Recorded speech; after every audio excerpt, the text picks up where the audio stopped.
MLC का election हुआ, आज रिजल्ट आए, क्या कहेंगे आप रिजल्ट के बारे में? हम लोगों को ये रिज़ल्ट पहले से ही पता था कि रिज़ल्ट यही आने वाला है। जिस दिन वोटिंग थी उस दिन भी मैंने कहा था कि तानाशाही पर लोकशाही की विजय होगी, और आज जो फैसला आया वो यही आया कि लोकशाही की जीत हुई और तानाशाही की हार हुई। जिस तरह से नासिक ज़िले का ये इलेक्शन शुरू हुआ और जो ड्रामा नासिक ज़िला फॉर्म भरने से लेकर विड्रॉल तक और विड्रॉल के बाद प्रचार रोकने तक जो ड्रामा चला, वो पूरे नासिक ज़िला, पूरा रियासत ने देखा। और उस वक्त से ही हमने ये फैसला किया था कि जिस तरह से महायुति के उम्मीदवार नरेंद्र दराड़े साहब गुरूर और घमंड में इलेक्शन लड़ रहे हैं और मालेगांव शहर को, और ख़ास तौर से मालेगांव शहर की मालेगांव सेकुलर फ्रंट की पार्टियां, इस्लाम पार्टी, समाजवादी पार्टी और कांग्रेस पार्टी को अहमियत नहीं दे रहे, और जिस तरह से हमने ज़िले का नियोजन जो बना, तो ये निश्चित था कि हर हाल में जीत जो है वो गोकुल गीते की ही होने वाली है, और आज गोकुल गीते जीते। इसी के साथ उस वक्त भी मैंने कहा था, और आज भी, अगर मत मोजनी अलग अलग हुई होती, यानी हर शहर की महानगर पालिका की अलग अलग होती, तो उस दिन का मेरा स्टेटमेंट कि 25 वोट से ज़्यादा नरेंद्र दराड़े को मालेगांव शहर से नहीं मिलेंगी, और आज वही फैसला है। आज भी ये बात हम मानते हैं कि हम कॉलर टाइट करके ज़िले में हमने ओपन ये बात बोली थी कि हम तानाशाह के खिलाफ हैं।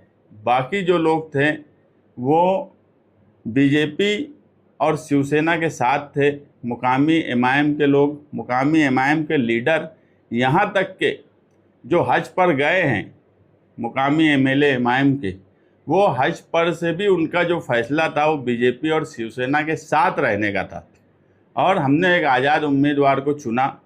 और कभी भी हम दोहरी सियासत नहीं करते, एक फ़ैसले के साथ थे अव्वल दिन से आसिफ शेख साहब और हम, और उस फैसले के साथ ही आज जो रिज़ल्ट आया, ये कहीं ना कहीं मालेगांव का कद ज़िले में और मालेगांव के नगर सेवकों का कद पूरे ज़िले में आज कहीं ना कहीं बढ़ा है। और ये फैसला जो आज का था, ये हम मानते हैं कि सियासत में मालेगांव को छोड़ा नहीं जा सकता। सियासी फील्ड में किसी भी इलेक्शन में अगर कोई मालेगांव शहर को नज़रअंदाज करेगा, तो मालेगांव हमेशा से सियासत में अपना एक दबदबा रखता है, और आज ये साबित हुआ कि मालेगांव शहर का ज़िले में अपना एक दबदबा है।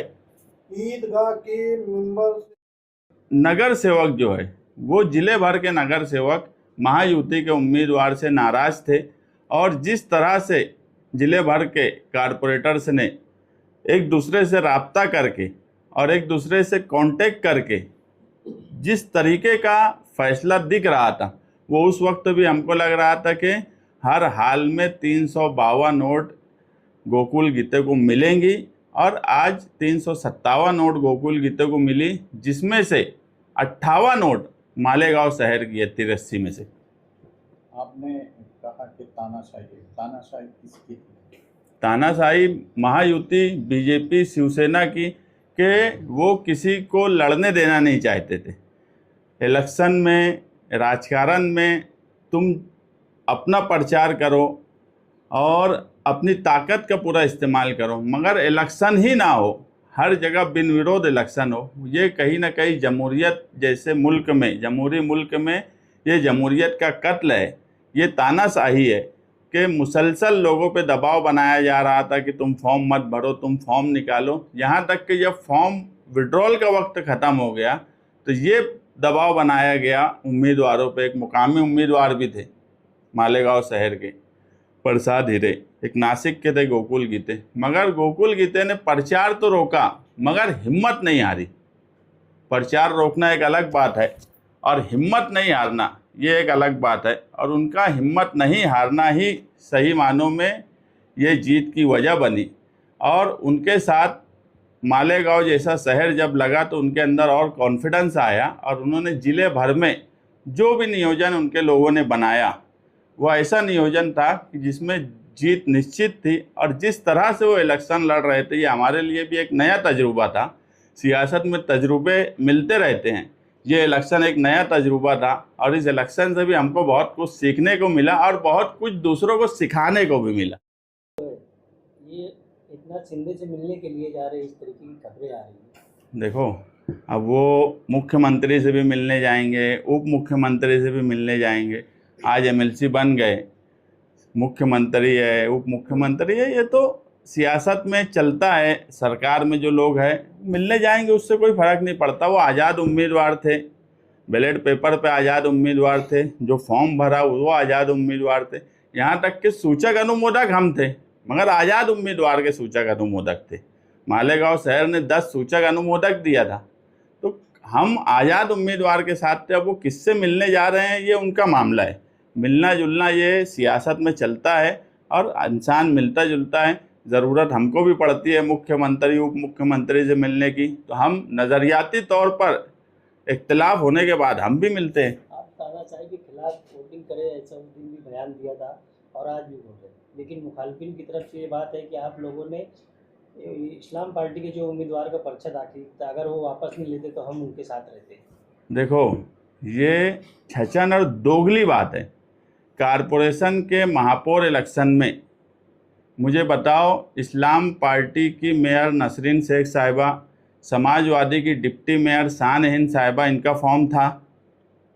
एक तरफ शिवसेना का फॉर्म था। उस वक्त इमाम वाले तटस्थ क्यों थे? उस वक्त इस्लाम पार्टी और समाजवादी पार्टी को वोट क्यों नहीं दिया मेयर के इलेक्शन में? उस वक्त भी एक तरफ शिवसेना के उम्मीदवार थे। ये तो उस वक्त शिवसेना की ऑफिस पे जाके मंत्री साहब के चरणों का आशीर्वाद लेके वहाँ से निकले। इनका बस नहीं चला, ये शिवसेना को वोट देते। अगर ये बोल रहे हैं कि इस्लाम पार्टी का फॉर्म होता तो हम उनको वोट देते, तो फिर महापौर इलेक्शन में इस्लाम पार्टी का फॉर्म रहने के बाद मेयर को इन्होंने क्यों वोट नहीं दिया? डिप्टी मेयर को इन्होंने क्यों वोट नहीं दिया? सीधी सी बात है कि हमारा फॉर्म भरने का मकसद अव्वल दिन से क्लियर था। हम कभी भी, आसिफ शेख साहब और हमारा एकदम क्लियर वो था कि इलेक्शन होना चाहिए। हम इलेक्शन लड़ना नहीं चाहते थे। हम फॉर्म सिर्फ इसलिए भरे थे कि बिन विरोध ना हो। जब हमको विड्रॉल के वक्त ये लगा 2 बजे कि प्रसाद हीरे और गोकुल गीते फॉर्म विड्रॉल नहीं करेंगे, हम जब मुतमईन हो गए तो हमने हमारा फॉर्म निकाल लिया, क्योंकि हम सिर्फ बिन विरोध नहीं होना देना चाहते थे। उसमें हम कामयाब हो गए थे। हम इलेक्शन नहीं लड़ना चाहते थे। और इमाम पार्टी वाले अगर बोलते हैं तो उनसे ये जवाब मांगो कि मेयर इलेक्शन में जब तुम फॉर्म नहीं भरे थे और इस्लाम पार्टी और समाजवादी पार्टी का फॉर्म था, वो इलेक्शन लड़ रहे थे, तो तुमने उस वक्त उनको वोट क्यों नहीं दिया? उनकी बात माना होता। ये दोगली बात करते। इनका खुद का कोई असर नहीं है इनके नगर सेवकों पे।